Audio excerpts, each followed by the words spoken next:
आलसी सास और ड्राई फ्रूट। लता की सास बहुत ही हट्टी कट्टी औरत थी। हमेशा से ही वो अपने खाने पीने पे बहुत ध्यान देती थी, जिसके चलते उनकी सेहत शानदार थी।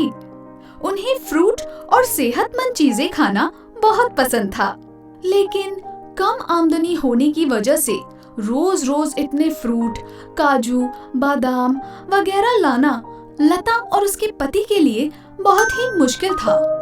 लता की सास ने खाना पीना और आराम फरमाना उसके सिवा कुछ ना करने की जैसे ठान ली थी। लता अपने परिवार का गुजारा करने के लिए जॉब करती थी और सुबह जल्दी उठकर सब काम करना, खाना बनाना, बच्चों को तैयार करके स्कूल भेजना वगैरह कामों में लता इतनी थक जाती थी कि दिन ब दिन उसकी हालत बिगड़ती जा रही थी। एक दिन जब लता ऑफिस जाने से पहले अपने पति का टिफिन बना रही थी, तब अरे बहू, जरा बादाम डाला हुआ गरम दूध लेके आ।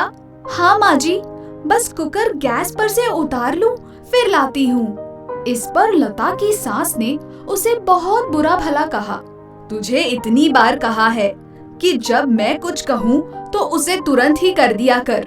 और उन्होंने अपने बेटे से इसकी शिकायत कर दी। हालांकि उनका बेटा अपनी माँ को अच्छी तरह से जानता था कि वो लता को एक काम में भी मदद नहीं करती थी, लेकिन घर में झगड़े ना हो इसके लिए वो लता को ही समझा देता था। लता, ऐसी शिकायत दूसरी बार नहीं आनी चाहिए। और वो टिफिन लेकर अपने ऑफिस चला गया। लता ने सास को बादाम वाला गरम दूध दिया, फिर बच्चों को स्कूल भेजकर जॉब चली गई। अरे लता, कुछ दिनों से मैं देख रही हूँ कि तुम बहुत उदास उदास सी रहती हो, क्या बात है? अरे जाने दे रेखा, मेरी सास घर के काम में कुछ मदद नहीं करवाती, उल्टा मुझे काम के समय उलझा कर रख देती हैं। रेखा एक बहुत ही समझदार और चतुर औरत थी। लता, संडे को मैं तेरे घर आती हूँ और तेरी समस्या दूर करती हूँ। ऐसा क्या करेगी तू? देखती जा, फिर पार्टी ना दे मुझे तू तो कहना। अगले संडे रेखा अकेली ही लता के घर पर एक गिफ्ट लेकर गई। आओ रेखा। दरवाजा खोलते ही लता ने उसे अंदर बुलाया।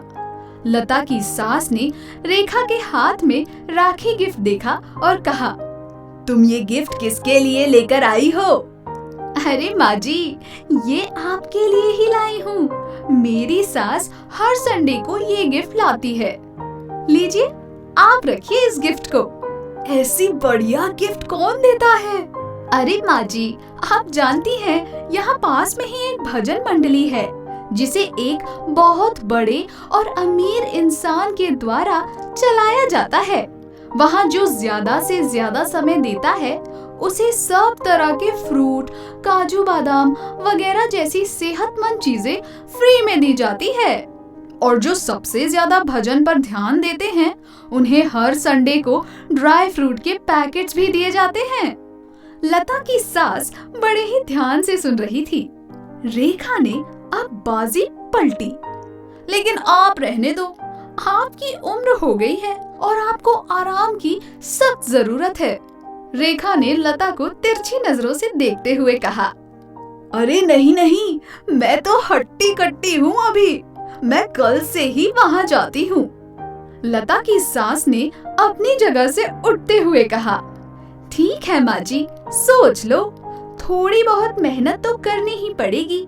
सुबह जल्दी जाना, फिर दोपहर को लौटाना, शाम को फिर जाना। कर पाएंगी आप? अरे क्यों नहीं, मैं बिल्कुल कर सकती हूँ। मैं अभी वहाँ जाकर बात करती हूँ, तू मुझे वहाँ का पता दे दे। रेखा ने उस भजन मंडली का पता बताया और लता की सास तुरंत वहाँ चल पड़ी। सास के जाने के बाद लता ने रेखा को कहा, रेखा, तूने ये जो सब बताया, क्या वो सब सच है?